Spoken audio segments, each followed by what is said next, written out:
家族咧一向都係經營咗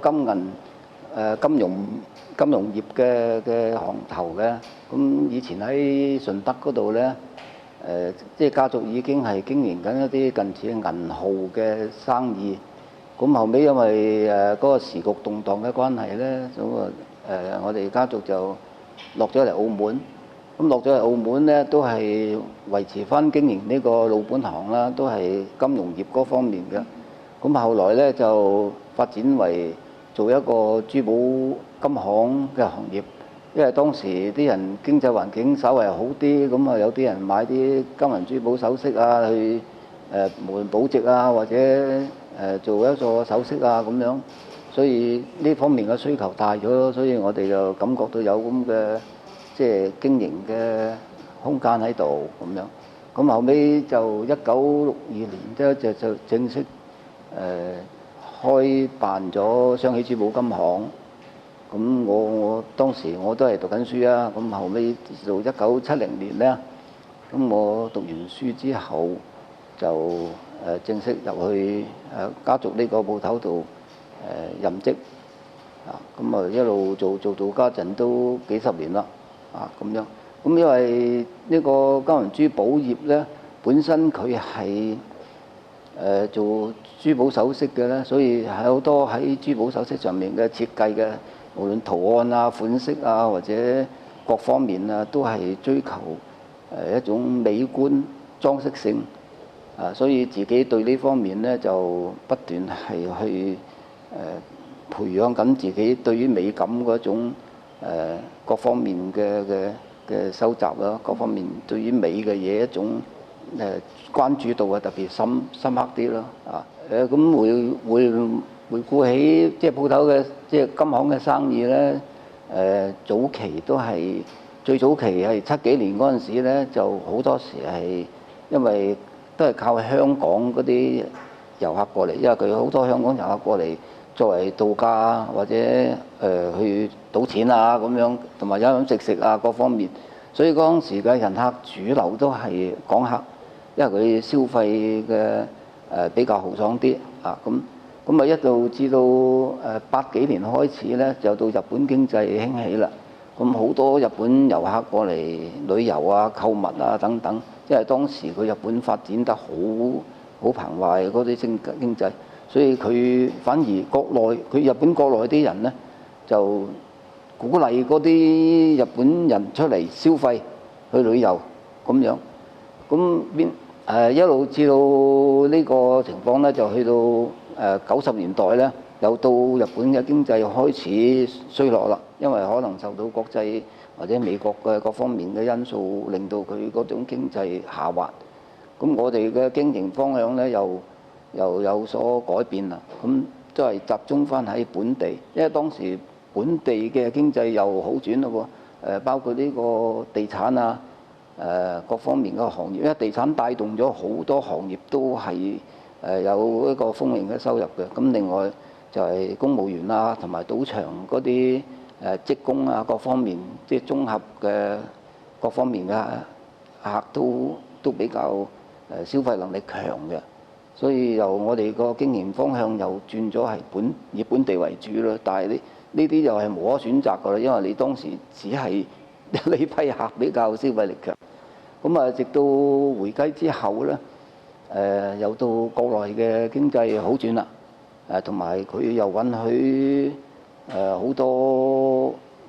即係遊客自由行落嚟購物啊，或者咩，同埋國內因為國內話先讓一部分人富起來啊嘛，咁啊果真有班富人富起嚟啦，咁呢班人嘅消費能力就好高嘅，所以我哋喺嗰方面又係。即係有一個唔錯嘅生意額喺嗰度，咁一路打落嚟都係以國內嘅遊客為主啦，因為佢個羣體大啊嘛，雖然話你諗下一個即係國內一個市已經有好幾百萬上千萬人嘅人數，咁佢一部分人係攞嚟旅遊購物都係一個可觀嘅數字嚟嘅，講起攝影嗰方面咧，就即係起源係咁樣嘅。我就喺15歲嗰陣時咧，就屋企人因為唔知係咪生日咁啊，送咗部相機俾我。咁當時嗰部相機就好簡陋嘅啫，好似即係近似好似玩具級別嘅相機。嗰陣時嗰部相機就係得2級光圈，一係就16，一係11咁樣，所以就你都可以想像到佢嘅簡陋程度啦。咁用嘅菲林咧就係好多人都未聽過嘅，佢叫做127菲林，就即係細過120菲林少少嘅，都係荒島嘅一種菲林。可能佢就係就翻個即係個材料比較平啲嘅原因啦咁樣。咁我就帶住呢部相機去一次嗰個學校嘅秋季旅行咧，咁就喺嗰陣時去路環氹仔咧就要坐船噶嘛。咁喺船上面就見到對面嗰度嗰個山同埋個海面上面有隻帆船經過，咁我就覺得好靚，咁用部相機用第一張菲林影咗佢，咁影咗翻嚟咧，後尾就放大咗一張好似三馬路島嘅相，咁作為我人生第一個作品啦。但係呢個都係即係當時係叫做隨心去影嘅啫，就冇辦法覺得佢有咩意思啊或者乜嘢嘅，只不過覺得好靚啊，影咗佢落嚟。咁但係因為攝影咧，後尾我始終感覺上佢係好真實咁樣去記錄咗我自己眼光所見到嗰啲景象，真真切切咁樣，所以就覺得佢係比較有一種感動我個內心嘅能力喺度，所以我就一路都係喺呢方面去追尋，暫時。80年代，黎榮照開始參加國際攝影沙龍，呢個係一項世界各地攝影協會都會參加嘅國際沙龍展覽。評審委員會將嚴格審核世界各地攝影師們遞交嘅作品，獲獎作品統一交到美國攝影學會統計排名，按分數高低排名攝影界世界10傑。黎榮照先後參加咗5年嘅國際攝影沙龍，其中3次攞到世界10傑第1名，2次攞到第2名。呢個亦都係澳門地區攝影界嘅一大突破，至今澳門無人超越。獲得榮譽之後嘅佢並沒有興奮太耐，卻令到佢陷入焦慮，開始反思攝影嘅意義。畢竟參賽唔係藝術嘅終極目標。1997年，佢慢慢梳理自己嘅攝影理念，思考如何喺攝影藝術道路上繼續走落去。佢將目標轉向深邃嘅內心世界。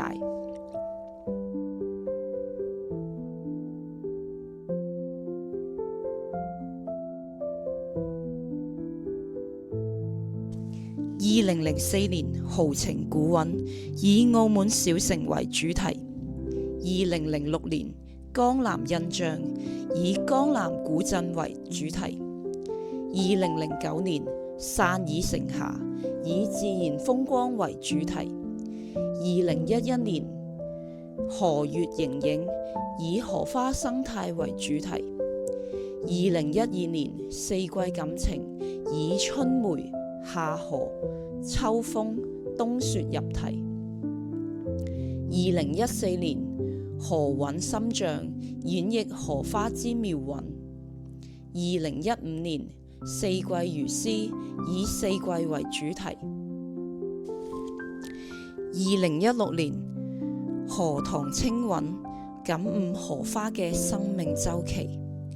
2018年，詩意凄景，形影如詩般嘅心靈故鄉。黎榮照基本2年就會展出攝影心路歷程嘅感悟及理念。已經係覺得不得了啊！仲搞到整咗即係有個友誼獎出嚟，因為當時參加嘅人數係好誇張嘅，有200幾人，幾百張照片。因為當時嘅黑白照片係要係自己親自製作㗎，唔係話家陣你交去沖曬店可以放出嚟嘅。所以呢方面當時嘅攝影熱潮都好誇張㗎。咁後尾即係當然啦，呢個有一個好大嘅鼓舞啦。咁繼續即係夠好刺激咯。咁1976年嘅時候咧，我就即係繼續參加啦。當然嗰年就傾盡全力去創作啊各方面。咁當年咧就又新設咗一個彩色組喎，彩色組我話兩組都交咗啦，咁啊結果兩組都俾我攞咗冠軍，即係兩組都冠軍。咁啊當時嚟計真係可係不得了嘅事情啦，因為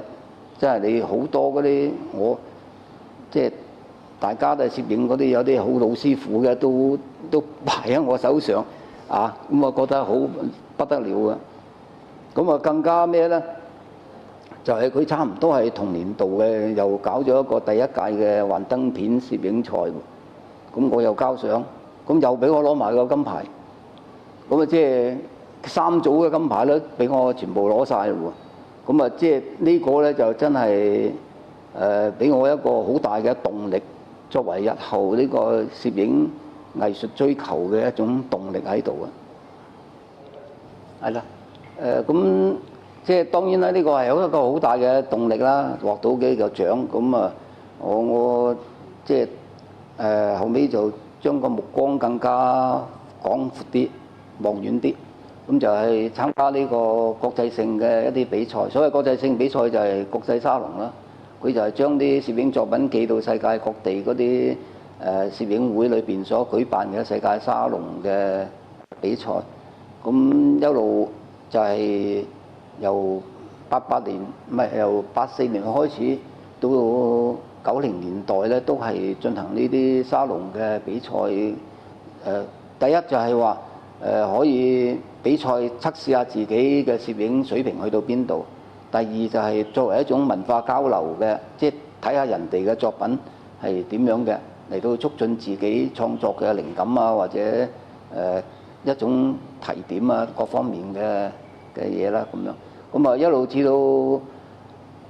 一路咧就即係連續5年去參加呢啲咁嘅國際比賽啦，結果就有3年都獲得呢個叫做世界10傑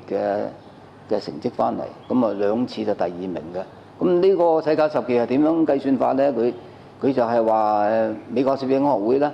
就係將你嗰啲沙龍嗰啲參加者嗰啲入選嘅次數累積埋統計咗最多嗰啲咧，就嗰10名咧就叫做世界10傑。其實全名應該就係世界沙龍入選率最高嗰10位咁嘅意思，就唔係話全世界最叻呢10個啦咁樣。即係呢方面，但係佢都有一定嘅成績嘅可觀性喺裏邊嘅咁樣。咁啊，另外咧，咁啊即係打完沙龍啦，自己覺得即係有時一種藝術創作，如果你純粹係一種比賽啊，或者落到金牌嘅性質咧，就有啲唔夠全面啦。咁啊，後尾就將呢個又作為一種階段性嘅停止咗啦。咁之後咧就轉眼就喺2000年嗰度咧，就開始作一個個人嘅即係系列主題攝影嘅追求啊！呢個系列攝影主題咧就係話我要將我自己所着意嘅意念啊、題材啊、各方面嘅嘢綜合埋一個主題思想，即係叫做做大佢。即係以前沙龍你可以當佢係一首詩，但係如果呢個主題係系列創作嘅話咧，你可以當佢一本長篇小説啊！即係佢兩者係有唔同嘅，但係以韻味嚟計，當然係長篇小説嘅節奏啊，或者各方面係深厚好多，同埋個難度性亦係大好多，同埋更能夠體驗到自己藝術追求嘅意念嘅盡情發揮啦，可以咁樣講係咪？當然呢個主題系列可能唔止一個啦。咁我由2000年開始至到今年為止，即係今年係2025年啦。咁呢個期間我一共就創作咗10個主題咁多嘅，就即係唔同手法、唔同主題、唔同嗰個藝術思想個內涵，咁嚟到好充分同埋好全面化咁樣表述咗我自己個人嘅藝術追求各個方面嘅咁樣。咁喺2000年之後咧，我就即係都係主要係用一個主題形式嘅系列創作去進行一個創作嘅取向嘅。咁首先創作咧，我首先即係要選擇嘅主題咧，當然係自己感覺到最親切、最中意、最愛嘅家園嘅主題啦。咁就係澳門啦，當然就係嘛。咁我就用咗幾年嘅時間，就用一種黑白菲林，用一種懷舊嘅色彩，去將澳門嗰種寧靜優雅嘅街道啊，或者屋宇啊等等街巷啊，即係我嗰陣時小時候喺度四圍去遊蕩嗰啲地方，用一種光影嘅效果，用最好嘅方法去表述佢出嚟。當然咧，呢個係拍咗都有4-5年嘅時間嘅。咁當然，如果你係一個外地人喺澳門拍4-5年啊，唔知乜，即係可能唔知拍到啲乜嘢。但係我一個澳門人，我每一個角落我都清清楚楚佢嘅光影時間啊各方面啊，所以拍咗幾年已經係好充分咁表述咗澳門嗰種即係古韻嘅情懷出嚟㗎啦。咁後尾就結集咗出咗一本影集，亦係辦咗一個展覽。當時就係文化部幫我辦嘅一個展覽。咁之後呢，咁又到呢個將嗰個攝影嘅主題嘅方向更加擴大咗。咁我後尾嗰次呢，就選擇咗一個江南印象，就係選擇即係我哋中國人或者都係一個夢想嘅家園啦。屬於因為江南地方就係屬於以前中國嘅文化歷史中心㗎嘛。咁即係自己作為中國人，當然呢個都係自己嘅故鄉嘅一種諗法啦，係嘛咁樣。咁都係用咗6年嘅時間，當然唔係全部6年啦，就6年時間不斷就去江南一帶嘅地方去拍攝咗，都係用黑白菲林拍攝嘅，因為更好咁表達咗呢種歷史嘅韻味同埋佢江南古色古香呢種氛圍㗎嘛。咁用咗6年嘅時間去影咗江南印象。咁當時後尾咧就係都係用民署都係喺度搞咗個展覽，亦係出嗰本影集嘅。咁完成咗呢2個主題系列之後咧，我個鏡頭又轉向咗向即係更大範圍嘅一個自然界裏邊啦。咁自然界咁多嘢，你唔能夠話一個主題雜亂無章咁樣去進行啦嘛。所以我就選擇咗即係自己最深愛嘅荷塘裏邊嘅荷花作為一種代表性嘅主題作品喺度。咁都係用咗幾年嘅時間，就即係陸陸續續都係出咗幾本，即係影咗幾個主題嘅荷花系列。當然其中有包括黑白嘅，有彩色嘅，有用其他拍攝技巧去進行嘅。所以呢個係我比較心儀嘅一個拍攝主題嚟嘅。咁前前後後都有辦咗幾次嘅荷花嘅展覽咁樣。咁之後呢，就又再將呢個範圍又再擴闊到追求一種心靈境界嘅主題拍攝啦。咁後尾就拍咗呢個叫做遊心自然，就話即係個自己去到呢個自然裏邊，去感受到大自然嘅嗰種生命嘅韻味。咁自己個心境就已經進入咗大自然裏邊，喺度幫佢逍遙遊咁樣。咁即係將呢個心境，即係對大自然嘅心境，用相機載錄落嚟。咁作為一種即係呢種逍遙遊嘅一種載錄嘅回味咁樣。咁之後就係到呢個展覽啦。呢個就係呢次係我今次展出嘅其中一張作品啦。咁我覺得即係攝影喺我心目中嚟計咧，佢係有3個境界，即係表現方面。第一就係再現啦。再現就係話將一個景象拍攝落嚟就再現出嚟，就係咁樣。咁另外一個咧就係表現啦。表現就係你對呢個景象係有心思喺裏邊嘅，即係你將個心思擺喺裏邊，由佢透發出嚟，咁叫做表現。另外一方面咧，就係話好似今次嘅味醬油心，咁你去品味佢裏邊嘅生命含義，作為一種心靈嘅油，逍遙油。咁呢個係一種示現性質，示現即係啟示性嘅現象出嚟咁樣。嗱，咁佢呢個咧就係我哋就係視乎你觀賞者本身嘅境界有幾多，你就可以有去品嚐到相應嘅嘢出嚟嘅。呢個就係即係大家一種互動。咁觀眾嘅境界係點樣咧？就好似我哋中國嗰啲有啲傳統嘅説話講，就話見山是山就係一種再現嘅級別。見山不是山就係表現嘅級別啦。咁啊，如果你話見山又是山嗰個示現性咧，就係另外一種高境界嘅現象出嚟嘅。咁呢方面嗱，譬如話呢個係喺種再現嘅情況點下咧，你就係話呢個秋天啊，嗰啲紅葉喺上邊紅咗啦，咁樣睇落去個境界，跟住個睇落去都好靚咁樣。咁呢個係一種再現嘅觀感啦，見山是山嘅情況。咁你話如果係一種表現性啦，咁樣表現性點樣咧？就係話你觀眾可能睇到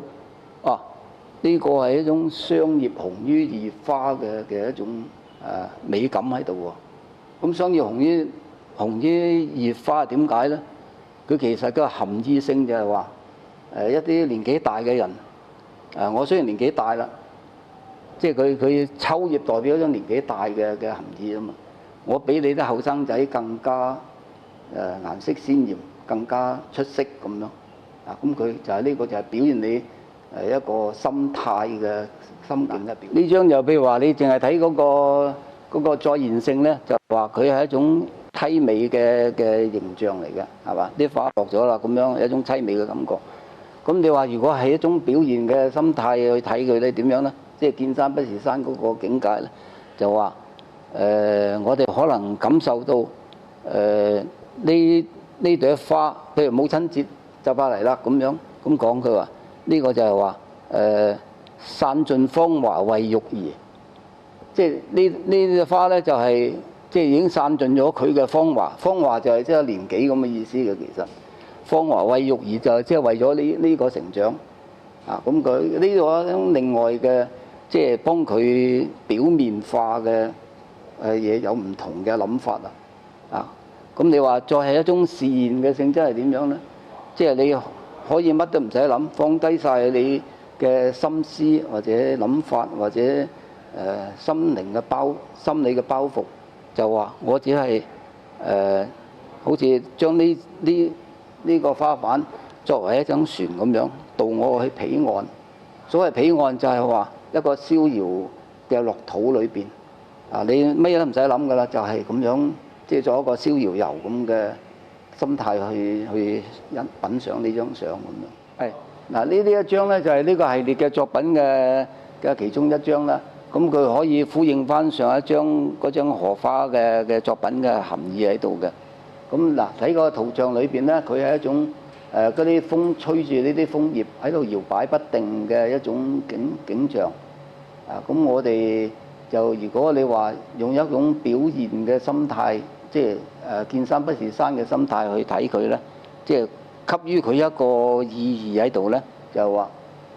可以講到話係一種樹欲停而風不息，子欲養而親不在嗰種意思喺度。咁呼應翻上一次嗰個即係散盡芳華為玉兒嗰種對母親嘅一種思念咁嘅意境喺度咁另外咧就話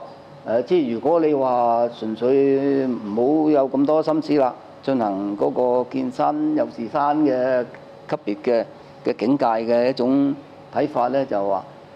雖然話佢嗰啲楓葉係唔停得落嚟，但係佢俾啲風吹到嘅時候咧，佢好似發生一啲天籟般嘅聲音，所以我哋喺呢棵樹下，即係楓樹下邊咧，亦係可以聽風。我哋呢個題名就係聽風，所以就係都係一種生命境界嘅感受嚟嘅。因為嘅意境咧就係話係一個楓林裏邊嘅一個倒影，咁佢一個即係秋天嘅時段咧，佢五彩繽紛嘅嗰啲楓葉已經次第開始變紅，繼而飄下㗎啦。咁我哋嘅意韻就係話呢啲落葉雖然佢之前係幾咁燦爛輝煌，但係始終都係要落嚟凋謝啦。所以你就都係無需喺度執着，因為你呢啲係一種自然嘅現象，一種生命嘅現象嘅自然進化嘅。咁如果你話你超脫啲啦，即係你明白到生命嘅一定係咁樣嘅時候咧，你知其無可奈何，就唯有安之若命啦。咁你有咁嘅心態嘅人咧，你就會平和啲，個人就逍遙啲。咁對住佢可以做一種心柔嘅作品。咁啊，微象由心咧，一共有8個系列組上係組成嘅。佢嘅題材咧係選自唔同大自然生態景象中，就有着一啲濃厚嘅生命故事嘅，例如話殘荷啊、孤荷啊、老楓啊、古梅啊等等。咁啊，拍攝嘅時候咧，就用一次性嘅瞬間延遲曝光嚟到搖拍。咁啊，造成一種虛實交織嘅氣韻生動嘅影像。佢可以咁樣咧，就可以解除咗同埋釋放咗視覺嘅束縛，而更好能夠表現到主題嘅生命靈動意韻。呢8個係嘅組相咧，就佈置咗喺呢個優美嘅古色古香嘅展場裏邊，由嗰個梅花嘅冷香開始，一路經過呢個老藤嘅雙紅、秋葉嘅聽風，而到呢個最後嘅一組係嗰個孤荷。好，各位主禮嘉賓準備好啦，1、2、3。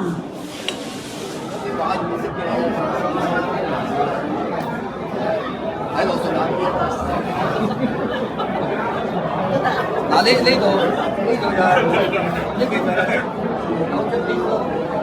係舊年嘅。佢哋呢個影，唔係佢影嘅時候咧，即係唔動個鏡頭，都影張嘅，唔係加工嘅，佢話係個節目一鏡過嘛，一次過影。一個就同埋佢話即係增加佢一種生命嘅感覺。如果你加入好多就慢慢有出嚟啦，都係做死民生。呢張就係可能有。我覺得